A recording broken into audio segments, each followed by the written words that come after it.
Boa noite a todos. Que a paz e as bênçãos do Senhor continuem em nossos corações hoje, agora e sempre, com a graça de Deus. Nós sempre iniciamos um trabalho doutrinário, primeiramente chamando a atenção dos companheiros da importância desse momento que nós estamos participando. É muito importante para nós, cada vez, todas as vezes, em qualquer lugar, onde nos reunirmos em nome de Jesus, buscarmos ter alegria, esperança e confiança em nossos corações, independente de problemas ou de dificuldades que porventura estejamos enfrentando. Por que essa alegria, por que essa esperança e por que essa confiança? É só recordarmos as próprias palavras de Jesus: onde dois ou mais estiverem em meu nome, aí também eu estarei. E temos certeza, mais de dois se juntam a nós, em nome de Jesus. E nunca será demais nós pararmos e nos perguntarmos: o que é que eles vêm fazer aqui? O que é que eles estão fazendo aqui? Primeiramente, não vem aqui para aprender conosco, mas sim para atender às nossas necessidades, estejamos nós encarnados ou desencarnados. Qual deve ser a nossa postura nesses encontros? Como deve ser o nosso comportamento?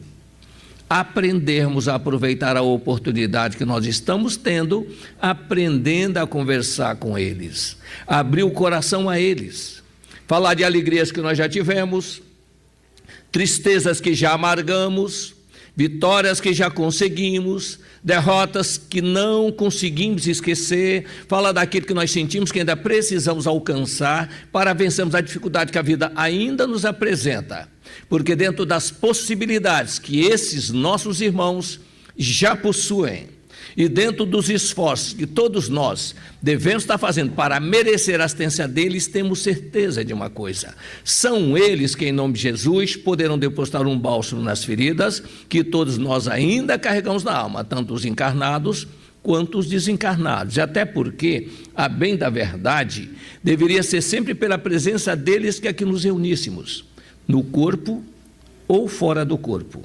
Então, que nós possamos aproveitar esses momentos se repetem a cada vez, todas as vezes, em qualquer lugar onde nos reunirmos em nome de Jesus.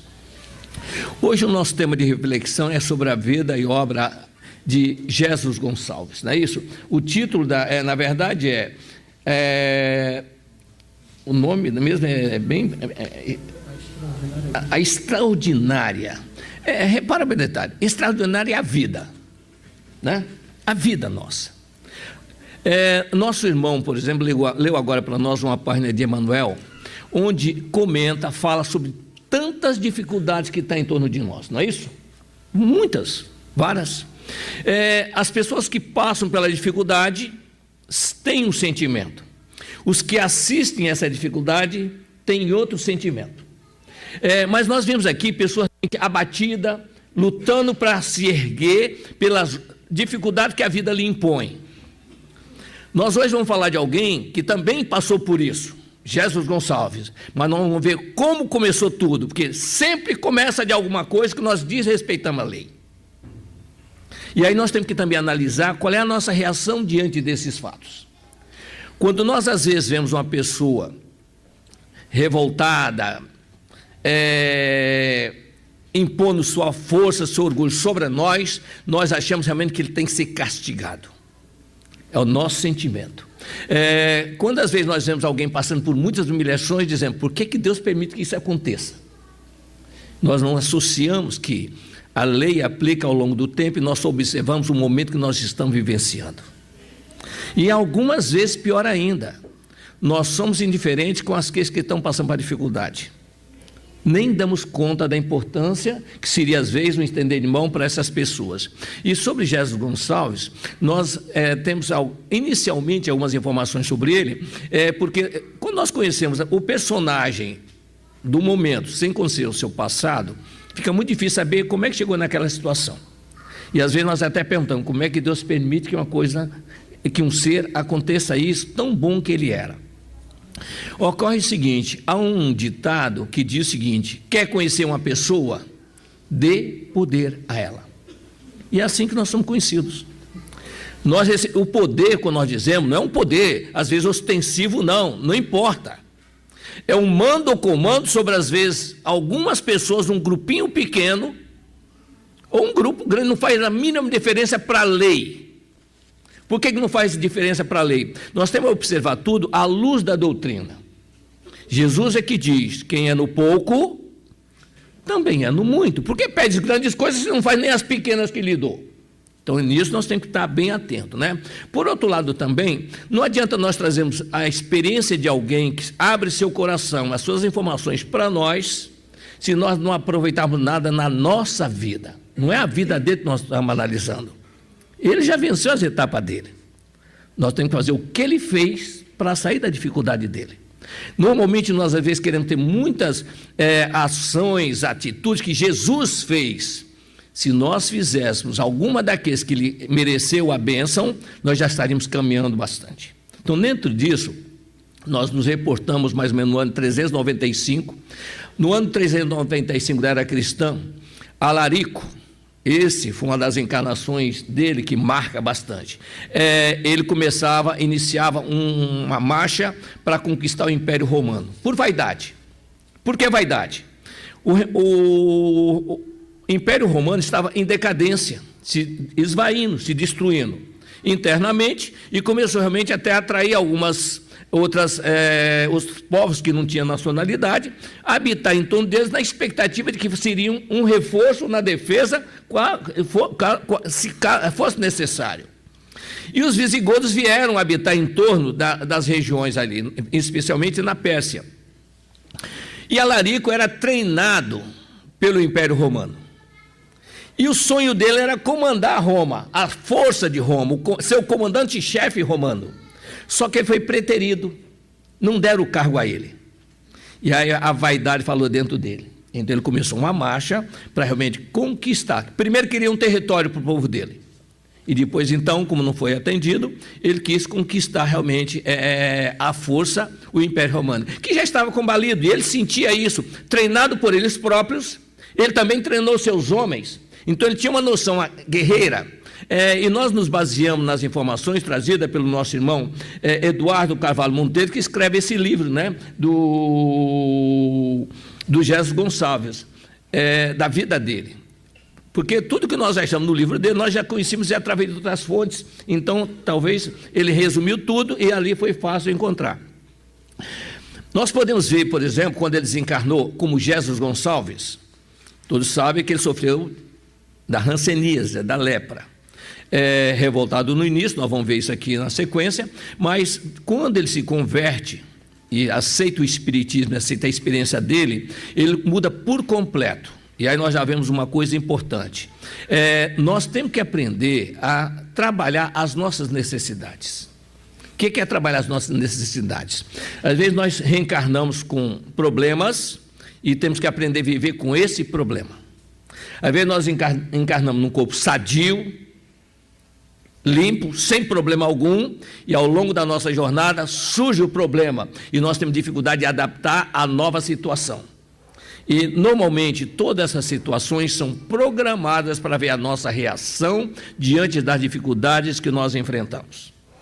Ele passou por várias etapas, que nós vamos ver daqui a pouco, mas quando ele converteu-se ao espiritismo, e foi pouco tempo, um ano mais ou menos, que ele acabou aceitando a doutrina, até fundando um centro.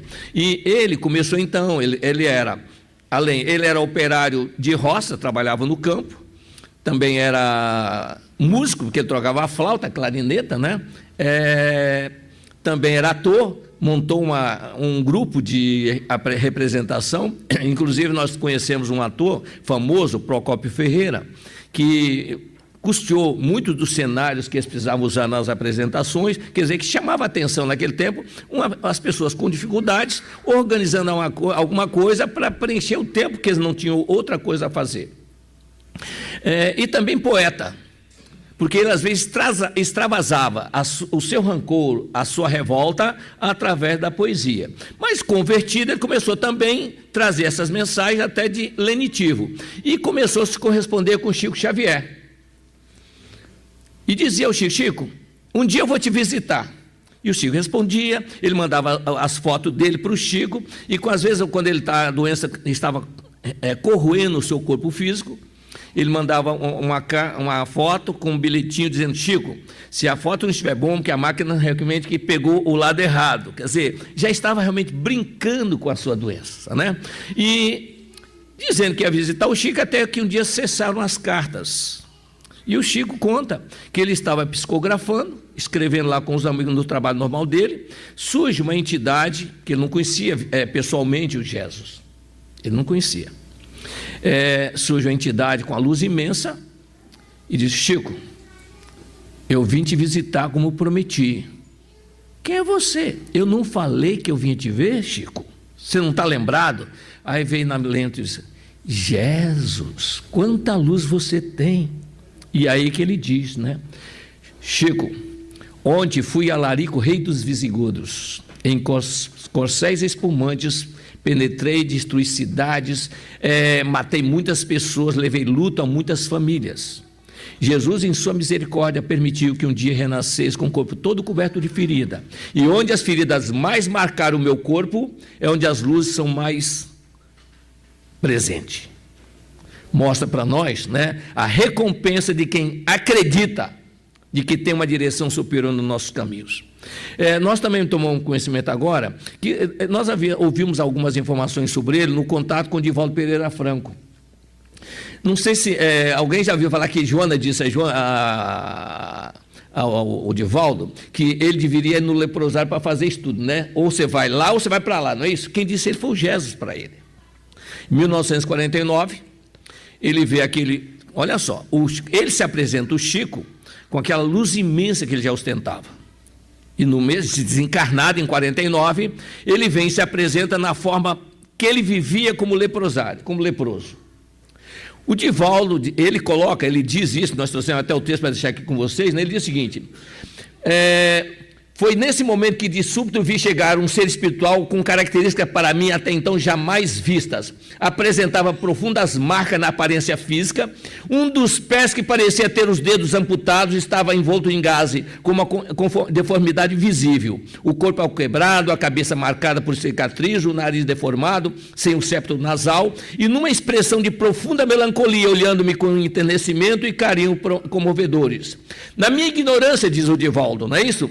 Na minha falta de discernimento doutrinário, pensei de imediato, apesar da prece, eis aí a presença de um espírito obsessor. Bem se vê que eu confundia então a aparência com o conteúdo. A realidade íntima foi quando ouvi dizer nitidamente: é isso que acontece conosco, nós vemos a aparência, não vemos o interior das pessoas. E ele escutou ele dizer: não sou um bem-aventurado, mas tampouco sou um obsessor.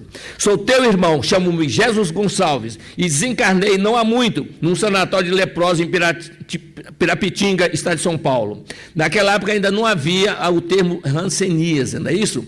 E eles começam a conversar, ele diz que eles já foram amigos, e numa época até na França, no século XVII, e depois ele diz: eu queria que você fosse no leprosário para fazer uma palestra para eles dar as pessoas da mensagem espiritual lá.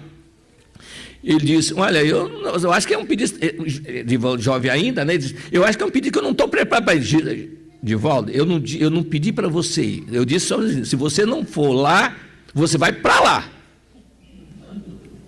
E vai chegar no seu centro algumas pessoas que são minhas conhecidas do passado e de agora também. Elas vão no seu centro e você vai conversar com elas sobre que eu deixei uma mensagem para ela de gratidão pelo que elas me fizeram.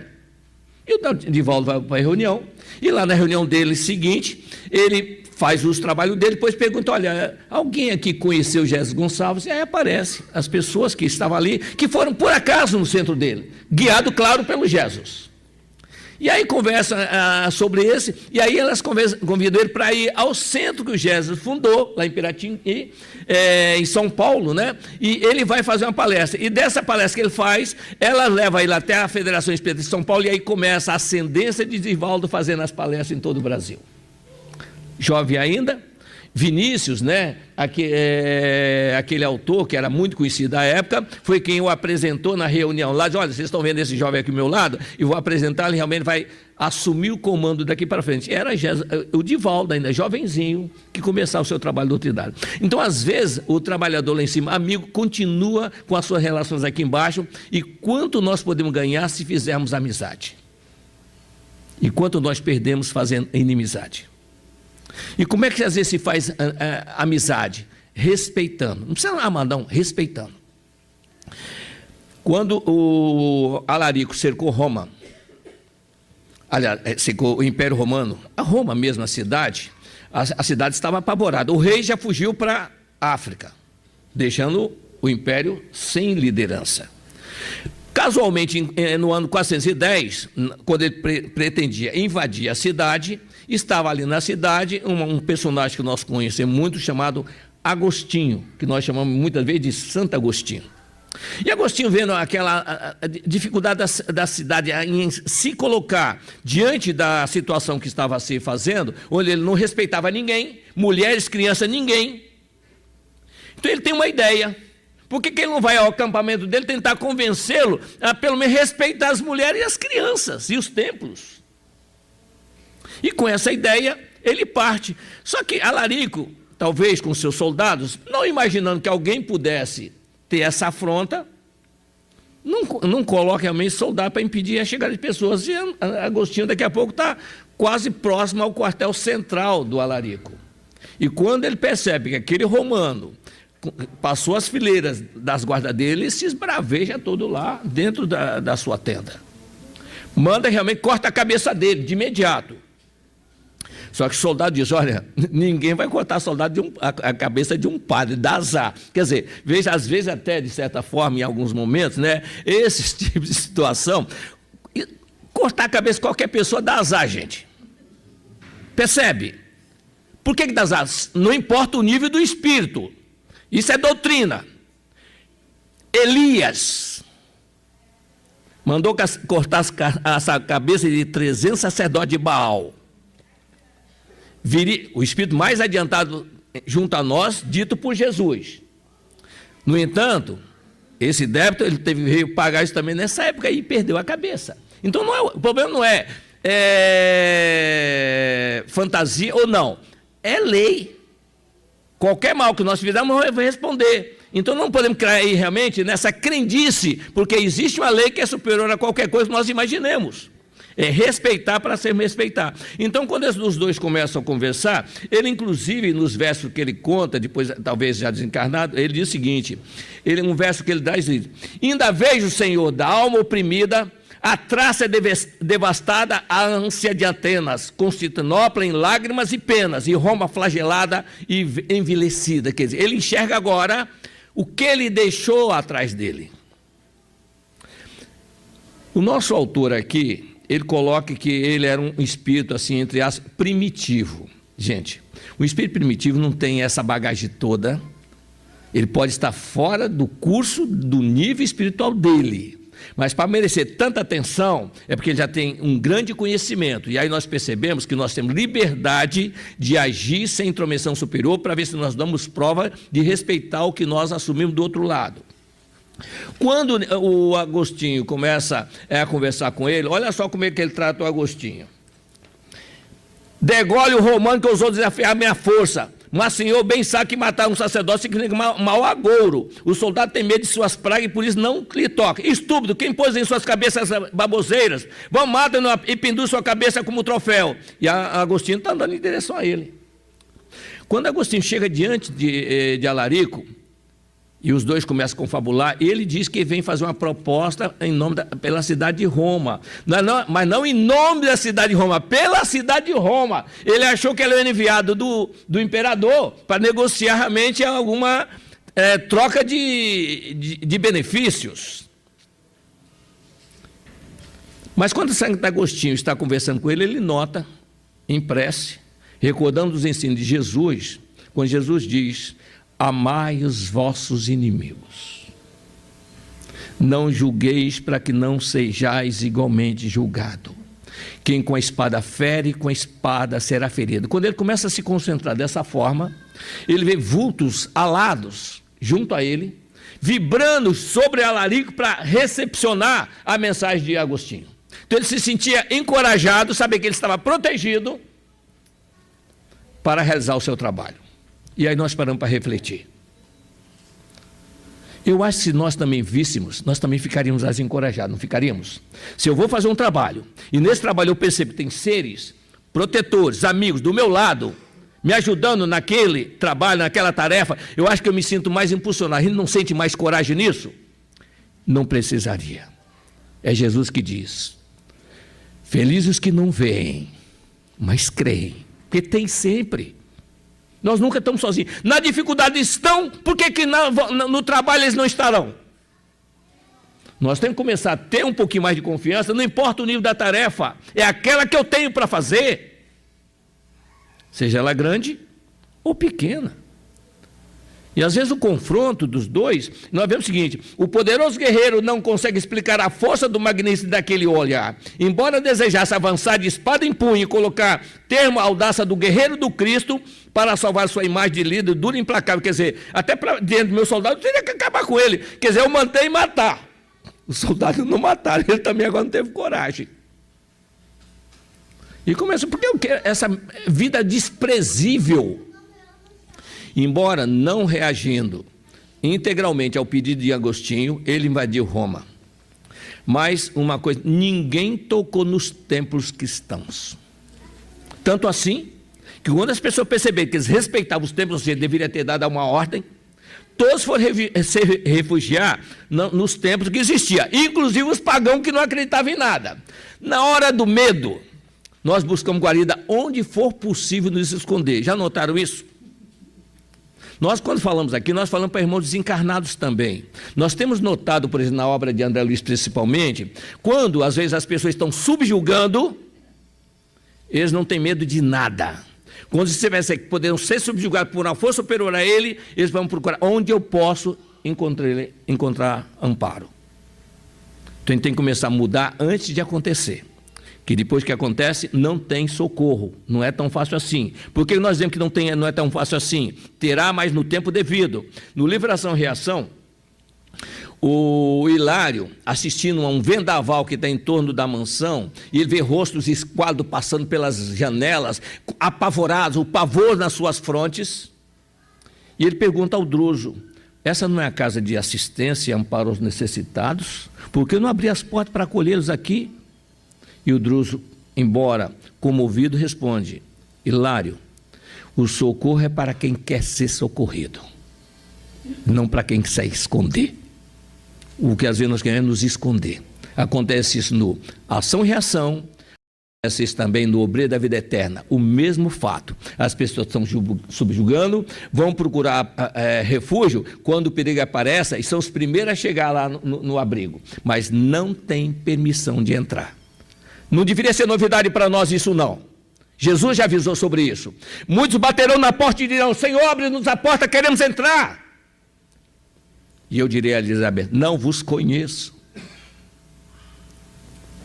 Ouvimos tu nas nossas praças, nas nossas ruas.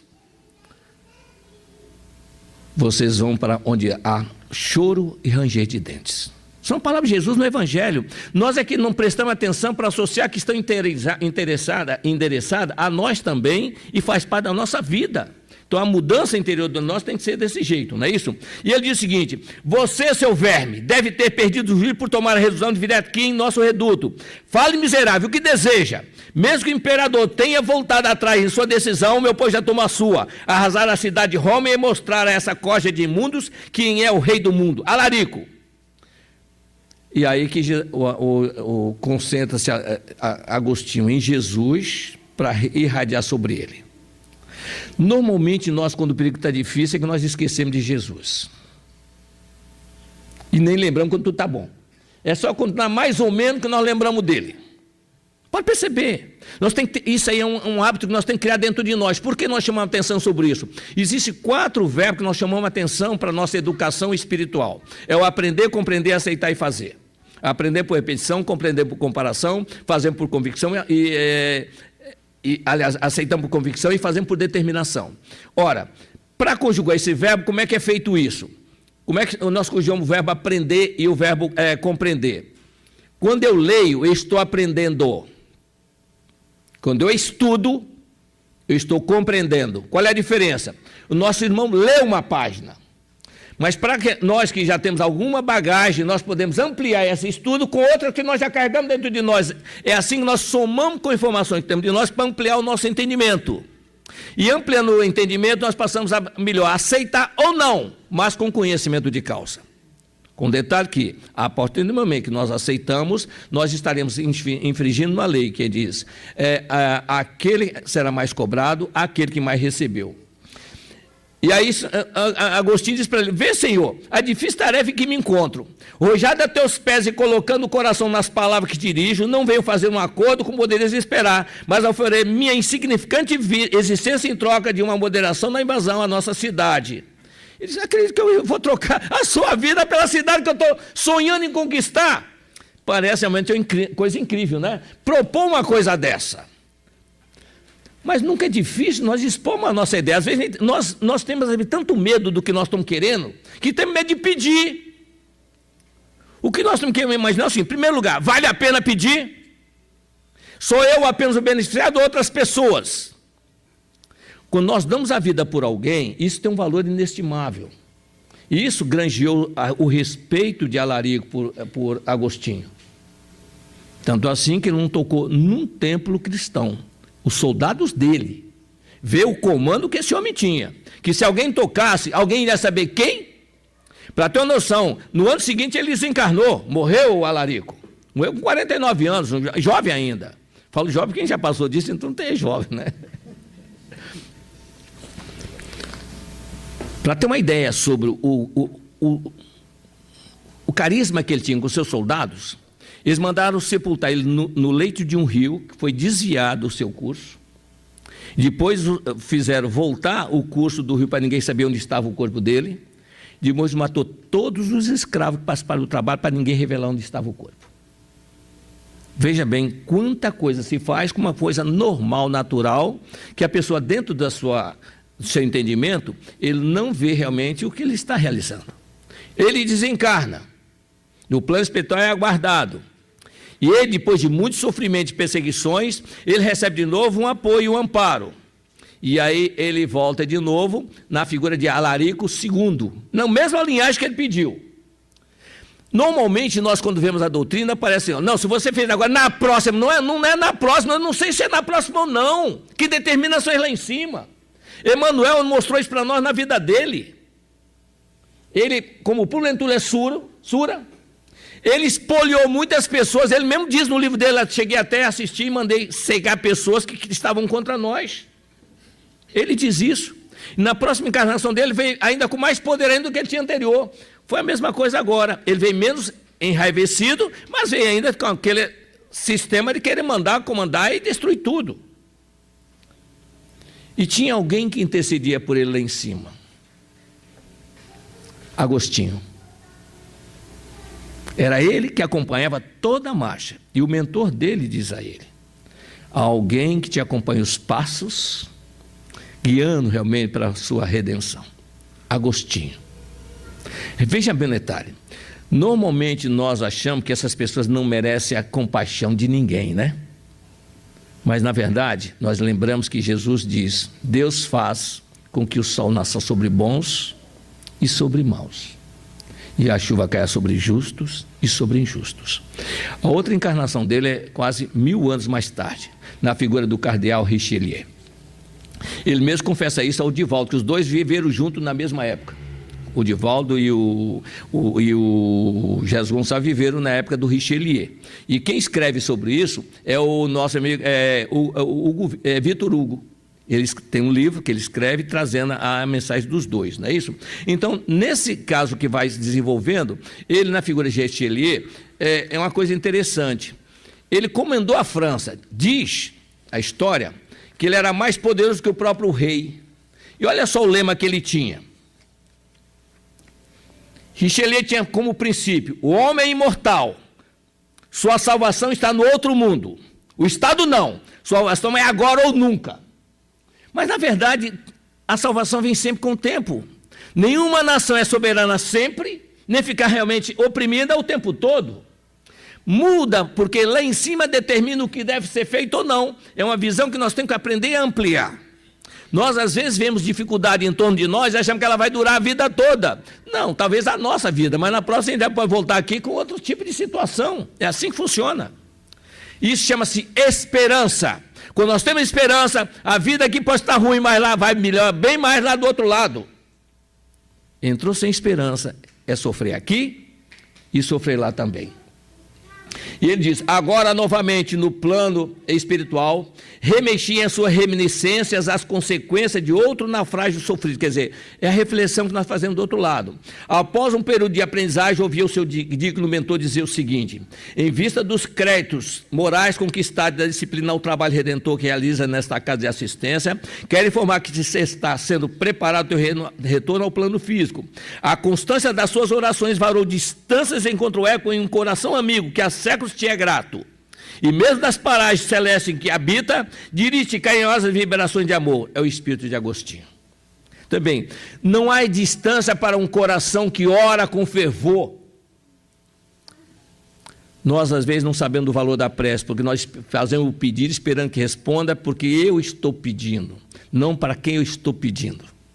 Só para ter uma noção sobre isso, Dr. Bezerra de Menezes, impresso em 1910, ele tinha 10 anos desencarnado, ele está orando quando recebe um aviso.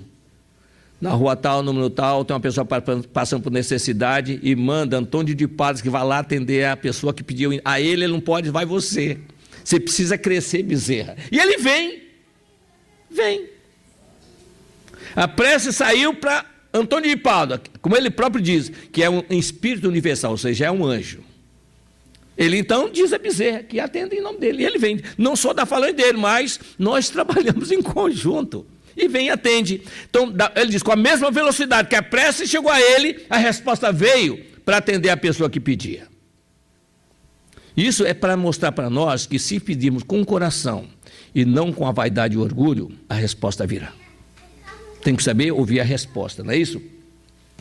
É a lei do amor e da gratidão que vence o tempo e eterniza sentimentos puros e sinceros, retirado da custa do espírito dos justos. Então, o que acontece? Nós, às vezes, não criamos simpatia nas pessoas, sem saber quem nós vamos encontrar do outro lado ou não. Quem é ele do outro lado?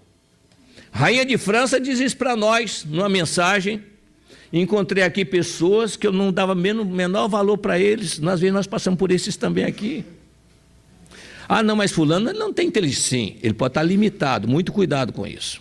Abrindo um parênteses, nós vamos colocar uma coisa aqui para reflexão. Jesus diz para nós o seguinte, eu sou o bom pastor. E ele na continuação diz, eu sou a porta das ovelhas. Quando ele diz que ele é a porta das ovelhas, nós temos que entender que para abrir uma porta a gente tem que ter a chave. E às vezes aquele irmão nosso que nós não damos importância para ele pode ser a chave que nós estamos precisando para abrir a porta para entrar. Muito cuidado. Eles insistem em estar do nosso lado, depois lá do outro lado eles dizem, e agora, onde é que eu encontro a chave? Vai ter que procurar, senão sem ele encontra. Ele nasceu em 12 de julho, até nós estamos vendo agora, de 1902, em Borebi. Era província, hoje é município, né? Que passado o tempo, quer dizer, emancipou, e desencarnou em 1947 em Itu com 45 anos. Vê bem, o tempo de vida é curto dele. O pai não tinha condições de sustentar. A mãe morreu quando ele tinha 3 anos de idade. Ficou órfão de mãe, 3 anos de idade. Normalmente, a situação de dependência econômica e financeira, quem passou por isso sabe como que é. Muitas vezes nós não carregamos dentro de nós a arrogância de tempos passados, mas alguns ainda trazem. Imagina um ser que foi um alarico que quase dominou o mundo todo. Depois Richelieu, que comandava a França toda, tinha um poder na mão. E agora nasce num lugar bem pobre, onde não tem nada nem para comer. O tio que criou. Isso também pode dizer para nós, gente, nós também temos lugares bons que nós já fizemos ou habitamos. Já tivemos tudo na nossa mão e não soubemos respeitar o que nos ofereceram. Então vamos respeitar pelo menos a miséria que nos colocaram na mão para ver se a gente agradece por ela. É o resgate que nós estamos tendo agora para realmente fazer dentro da lei. A nossa consciência registra tudo, tudo. Nada fica. Quem disse é Leon Denis e Clarence no livro Entre a Terra e o Céu. Ele diz o seguinte: nada se perde, nada se mistura. Tudo fica registrado. E mesmo que, por exemplo, ninguém nos acompanhe, a consciência não permite que nós avancemos se nós não estivermos estritamente dentro dela. Por isso que se diz nos Espíritos, onde está escrita a lei de Deus? Na consciência. Ela mesmo nos impede do crescimento, não é isso? Ele casa-se. A mulher que ele casou já tinha 2 filhas e teve mais 4 com ele. 3 anos depois ela também desencarna. Repara bem o detalhe, parece que na vida da pessoa ele vai acertando a vida e a vida vai movimentando com ele. Quantas vezes nós temos, às vezes, situações que nós parece que agora eu vou acertar a minha vida e aparece alguma coisa. Ou é alguém que surge no nosso caminho, nós vemos que ele é o culpado, ou então a circunstância não nos ajuda, parece que alguém não gosta de mim. E, na verdade, nós estamos em aprendizagem para valorizar as dificuldades também e reparar os males que nós fizemos. Ele ocupa um cargo de tesoureiro aos 20 anos, lá em Bauru, né? E aí casa com a senhora Teodomira de Oliveira, viúva e com 2 filhas, né? Seu lar era simples e humilde. Em 1930, ela parte para a pátria espiritual, desencarna. Deixa ele com os 6 filhos e com dificuldade de atender. Aí ele já tocava a flauta na cidade, quer dizer, ele era simpático, mas ninguém imagina que o espírito, ele quando reencarna, ele embora não tenha uma situação muito elevada, mas ele irradia a força que ele possui. Quando digo força, não elevação, nós não podemos confundir elevação com força. Nós vemos aí o seguinte, quem diz isso para nós é o Áureo no livro Universo e Vida, né? Ele diz o seguinte: as forças das trevas têm muito mais força que os nossos homens de ciência da atualidade, mas eles não podem suportar a força do Cristo, a emanação do Cristo. Quer dizer, uma coisa é força, outra coisa é poder. Poder nós adquirimos, mas na lei divina as pessoas lutam de acordo com as resistências de um para com o outro. Nós às vezes sucumbimos porque nós não temos a confiança do amparo que nós podemos estar recebendo. Só isso que acontece. Conquanto ainda ingressasse, ignorasse os tristes acontecimentos que transformariam sua vida, surge como apoio uma sua vizinha, Anita Vilela. Ela foi tomar conta das crianças e acabou simpatizando com ele e acabaram casando também. Passou a viver junto com ele, né? Então assim ele foi formando a vida dele, construindo a família, mas ocorre o seguinte: com o passar do tempo, ele começou a surgir umas manchas no corpo, e naquele tempo não tinha o tratamento que tem hoje, até a época é diferente, né? Que tem 2 doenças que para nós parece que elas são piores do que as outras. Uma gripe mata, o problema não é morrer, o problema é morrer do quê? Olha só como é que nós somos, não é o que me matou. Aliás, não é eu ter perdido meu corpo, é a doença que parece que é uma coisa estigmática em nós, que o tipo de doença parece que eu sou realmente um pecador. Sim, eu sou um reparador de um erro que eu fiz. Só isso, nós temos que olhar dessa maneira. O problema, a doença, ela sempre existirá. Quem diz isso para nós é Paulo de Tarso. Ele diz assim: a doença sempre vai haver. O pobre, o miserável, sempre terá no planeta. Se nós conseguirmos colocar Jesus dentro das pessoas, a coisa muda, porque Jesus dentro da pessoa faz a modificação do indivíduo. Ele aceita a dor como corrigenda dos males que praticou. Isso ele diz no livro Paulo e Estevão. Ele conversa com Barnabé e diz: Barnabé, eu não sou ninguém para começar uma obra dessa, mas se você quiser, eu estou do teu lado para te apoiar. Mas ele deixa a mensagem para nós, não é isso? Então nós vemos o seguinte, que nós podemos realmente organizar a nossa vida, não importa o que eu estou fazendo, todos nós somos uma centelha que tem que aprender. Infelizmente no planeta, mesmo nós espíritos, a maioria acha que aqui começa tudo. Não, aqui é a continuação de tudo, não é o começo de nada. O começo nosso é muito mais longínquo que nós imaginamos, não é isso? E naquele tempo o médico diz: olha, ele tinha que comunicar ao Departamento Estadual de Saúde que aquele homem estava continuando com a Hansen. Vê bem, na época de Jesus era assim, ia para o Vale dos Leprosos, não havia ainda atendimento organizado, né? Mesmo assim atendido, ele vai para um leprosário. Nesse leprosário que ele vai, não é bem o que ele queria, e a situação não era das melhores, né? Olha só, aquele Deus em que não acreditava, impuseram-lhe mais uma rude prova a Jesus Gonçalves. Revoltado, mas submisso, desesperado, mas sob controle, sente-se no verdor de seus 27 anos, um homem marcado tragicamente pela vida. Ele estava com 27 anos, a idade que a pessoa quer crescer, ele tinha sonhos, ideais. E a doença, no fundo, não é só a doença. Várias coisas vai cerceando o passo dele. Porque existem 3 campos que nós normalmente buscamos nos acomodar. É o campo financeiro, o campo do poder ou o campo do sentimento. São os 3. Se nós encontrarmos um desses campos onde nós possamos nos abrigar, nós não ficamos tão desiludidos com a vida. Tem pessoas que às vezes têm o dinheiro e não têm o sentimento, ele não se sente realizado. Já notaram isso? O sentimento para ele é mais forte. E às vezes a pessoa que tem um sentimento diz, não, se eu tivesse dinheiro não precisava de mais nada. Então, quer dizer, nós temos que saber escolher e aprender a viver com o que nós temos.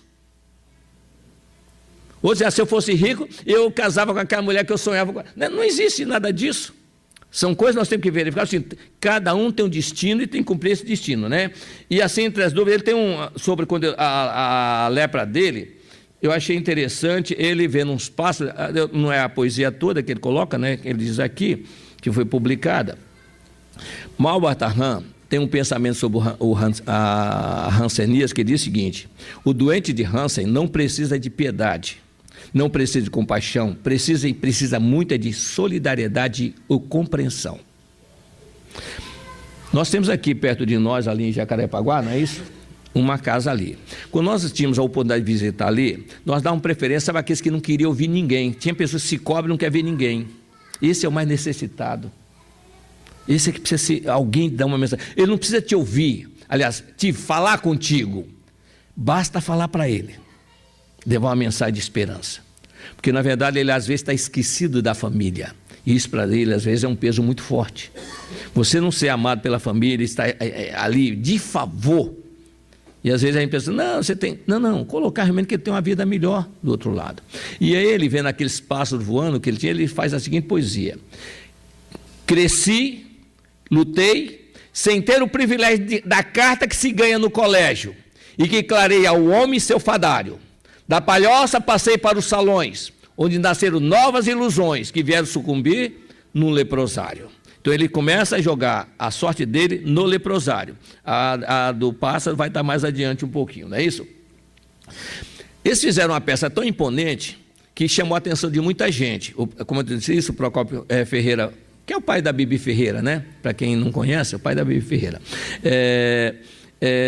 Bancou, porque naquele tempo ele era famoso e ajudava esse tipo de trabalho, e aí começou a trazer a imponência. Ele fundou o jornal, e com isso muita gente começou a concentrar as visões naquele leprosário ali. Só que ele sentia que ali não tinha o tratamento que ele queria ir para Pirapintingui, em Bauru. Só que ele mandava os pedidos para a transferência dele.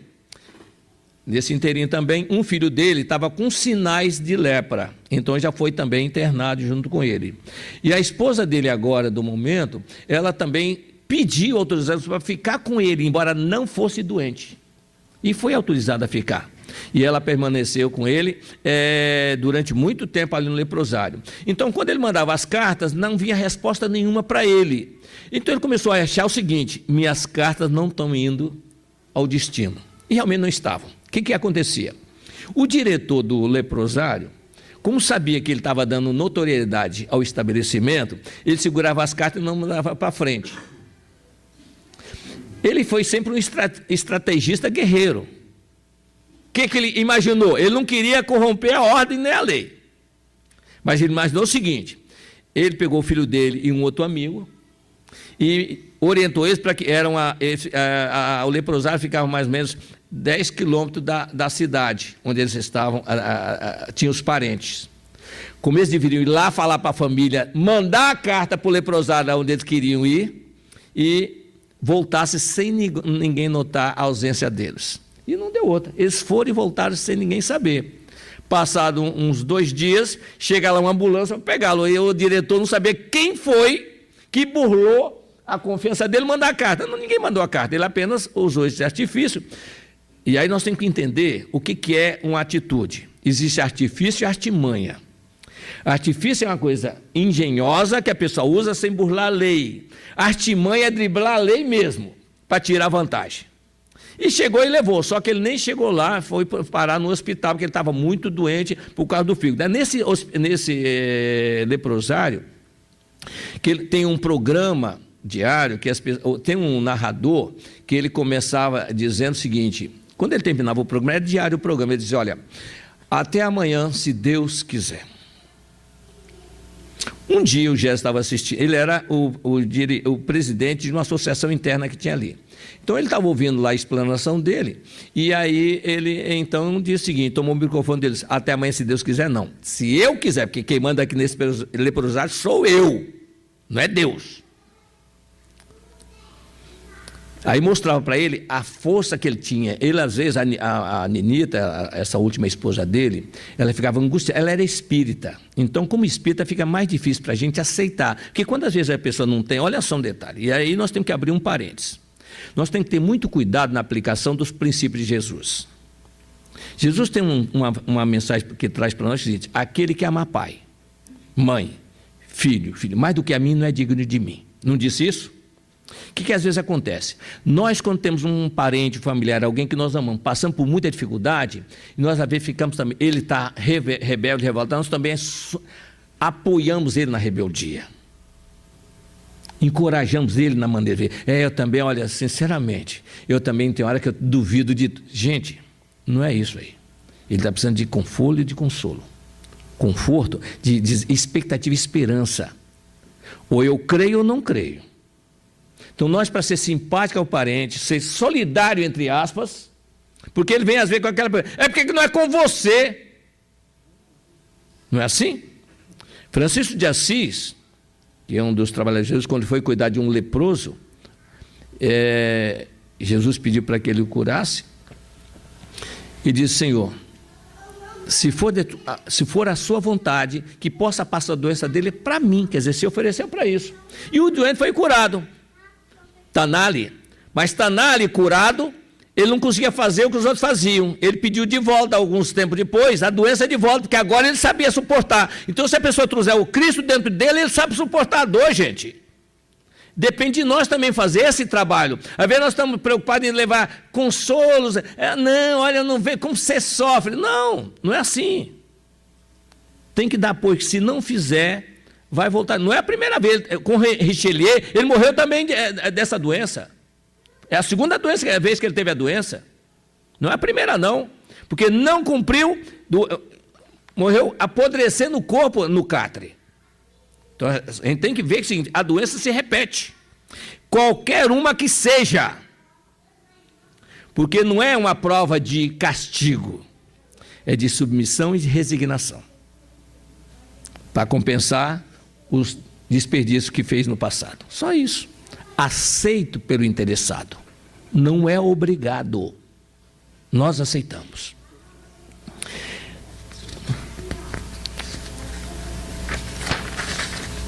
E ele diz aqui para nós, né?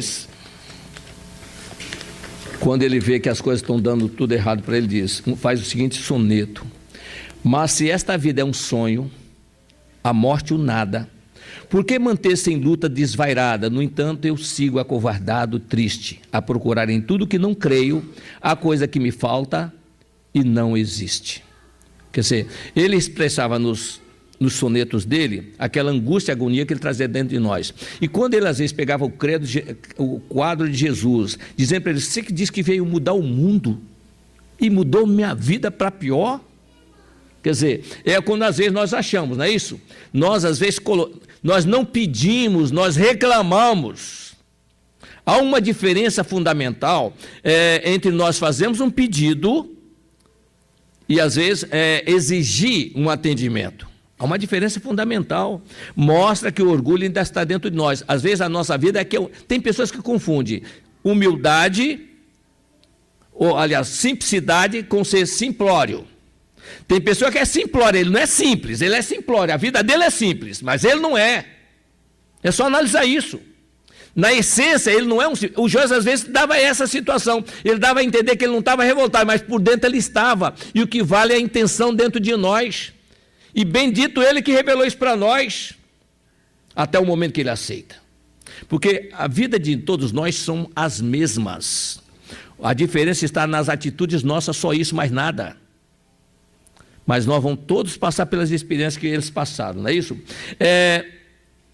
naquele programa de Você para Você, que onde foi que ele disse realmente que quem mandava ali é ele. Ele fez uma peça chamada Deus e a Natureza.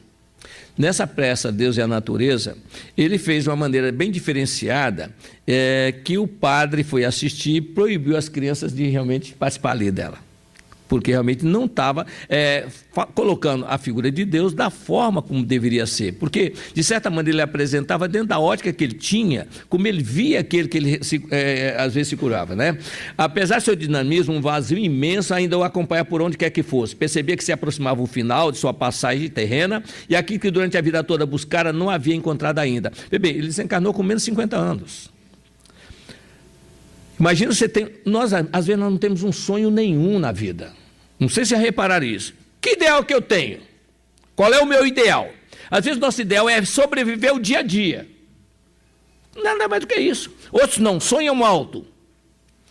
Mas tem sonho nosso que para alcançar é muito difícil.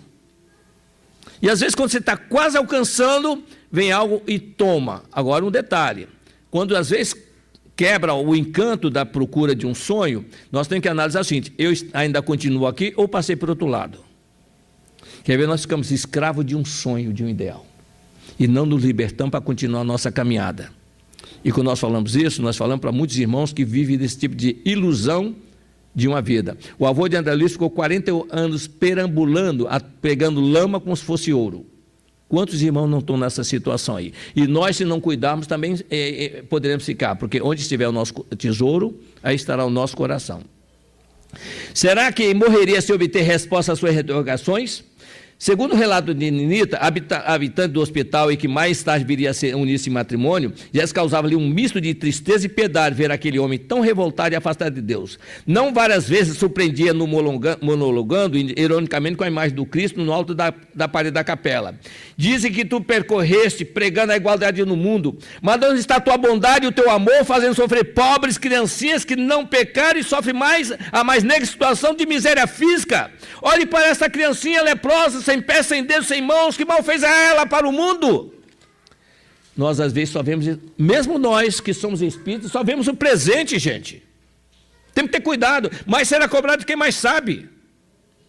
Nós às vezes analisamos a situação que está em nossa volta, sem lembrar que tem uma vida atrás de nós. E aí quando ele diz, não é isso? Ele vendo os passarinhos ali, ele diz: rompe a alvorada, o dia se levanta, triste canário uma canção solfeja, em doce voz, em melodia santa, implora a liberdade que ele planeja. Também anseio que o canário almeja, nesse cantar que a grande dor suplanta. Ele mais forte canta o que deseja, como mais fraco eu choro o que ele canta. Um dia eu disse ao pássaro em segredo: lamento o teu sofrer, o teu degredo, já que nenhum de nós é criminoso, lamento que te deem a mesma sorte, inocência, a mesma dor suporte, quando tu mesmo nem ao menos é leproso. Quer dizer, é o soneto, quer dizer, a lepra para ele era a concentração do que ele tinha de pior.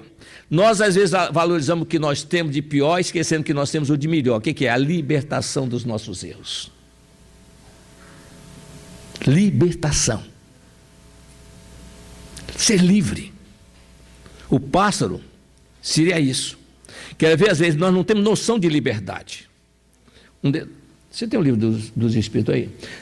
Nós vamos pedir ao nosso irmão ler a questão, só para efeito de raciocínio, uma vez nós não prestamos atenção com a profundidade que a doutrina nos passa, nas questões que nos apresenta. Vem a 400, por favor.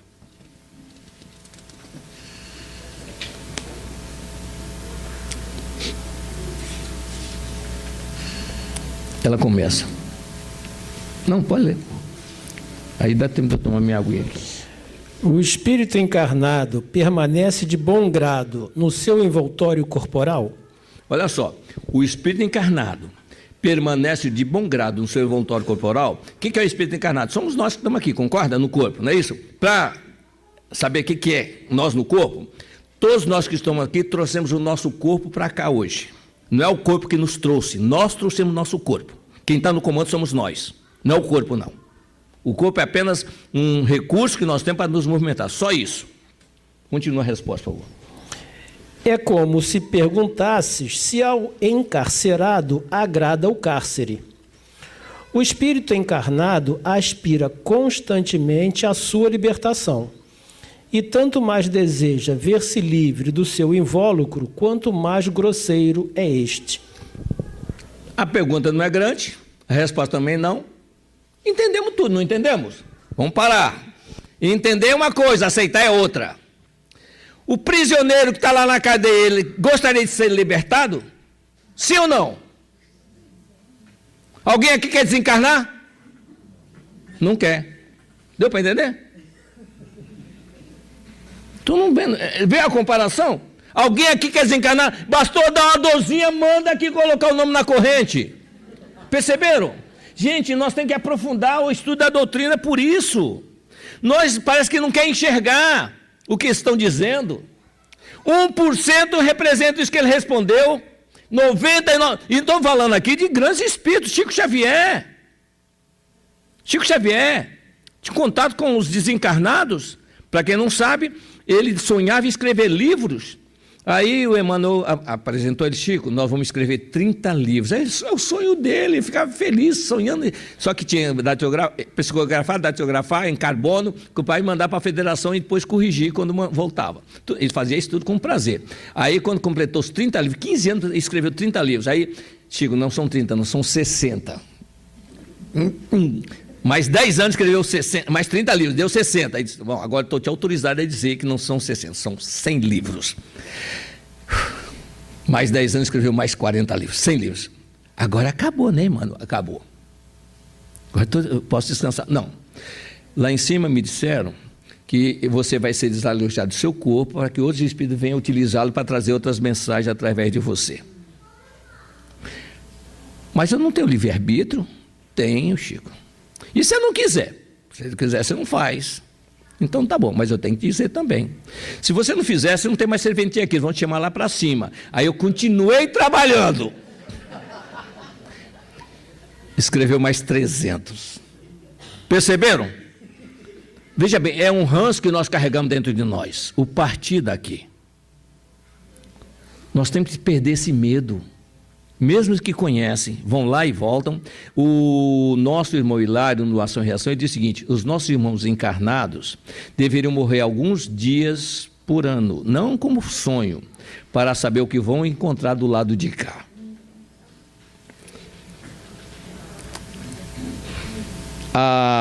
Quando a esposa dele morreu, no cemitério, aquele sepultamento, aquela coisa toda, uma médium, ela incorporou numa médium.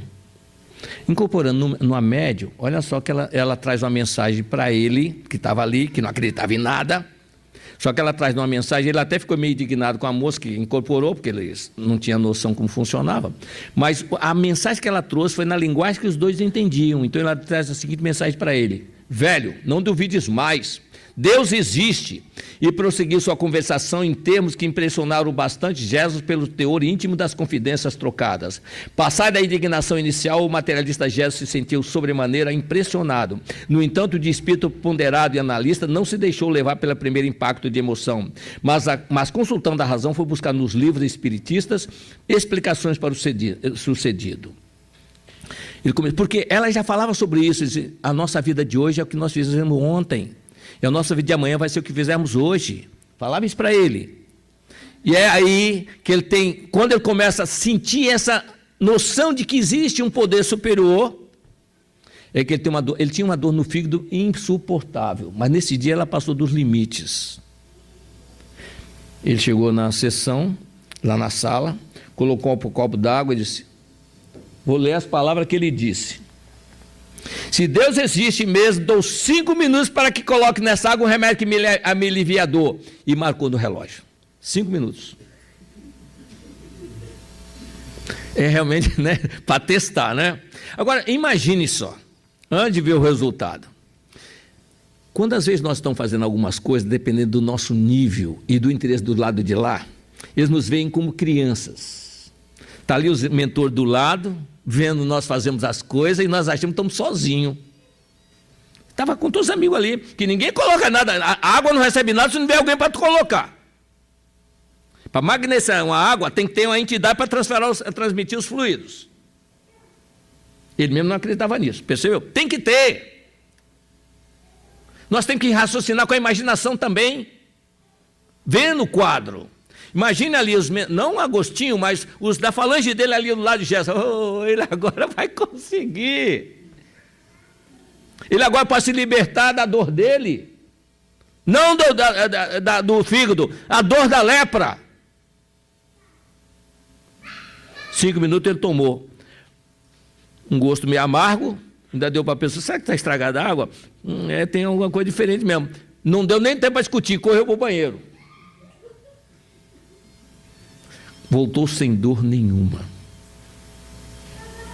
Aí ele se dedicou a ler os livros de Kardec, Leon Denis, Bozan, todos esses espíritos aí.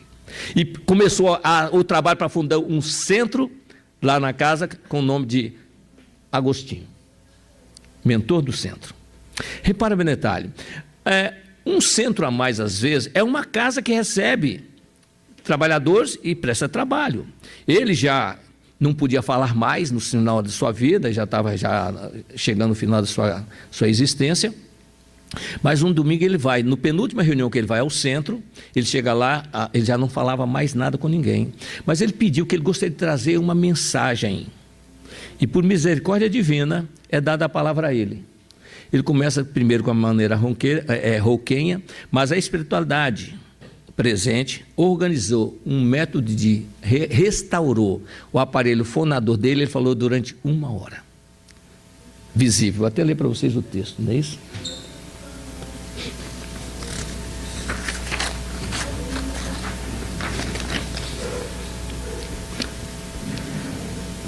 Ele, inclusive, no verso, ele agradece a esposa dele. No finalzinho, ele diz o seguinte: mesmo depois de morta num transporte, falaste-me da paz celeste. Então pus-me a pensar desde a partida, vou precisar de ti depois da morte, mais do que precisei durante a vida. A gente tem que ter alguém para receber a gente lá do outro lado, gente. Ninguém pensa nisso, não? Mas vamos construir aqui, certo? Os mentores da casa, agindo sobre as cordas vocais de Jesus, devolvem-lhe para espanto geral e até si próprio a voz. A princípio vem um pouco rouca, mas nas primeiras palavras, mas depois pura e cristalina. E aí ele fala durante 1 hora. Aquilo aí repercutiu em toda a cidade. Do mês seguinte foram lá todo mundo ver se ia repetir o fenômeno. Ele já não esperava mais. Aconteceu de novo. Mas logo em seguida ele se encarnou. Mas veja bem o detalhe. Quando às vezes Jesus diz, tudo é possível aquele que crê, nós temos que ver onde é que vai a nossa crença. Que isso aqui é organizado para nós quando nós passamos pelo reino animal. O aparelho para falar, porque nós não falamos, a centelha só pensa, não fala. Mas para nós comunicar, nós precisamos de fala. Agora, cuidado com o que nós falamos. Jesus diz, seja o seu sim, sim, não, não. Que passadias vem do maligno. E também diz, o que vem, a boca fala do que está cheio no coração. Então, o que nós falamos vem expressa do nosso pensamento, está cheio do coração. Vamos conversar e ajudar o que precisa, porque um dia também nós vamos precisar e vão ter que nos ajudar. É o que Jesus Gonçalves deixou para nós. Que o Senhor nos abençoe com a graça de Deus. Desculpa que eu passei do tempo, não estava vendo a hora, você devia ter chamado a atenção.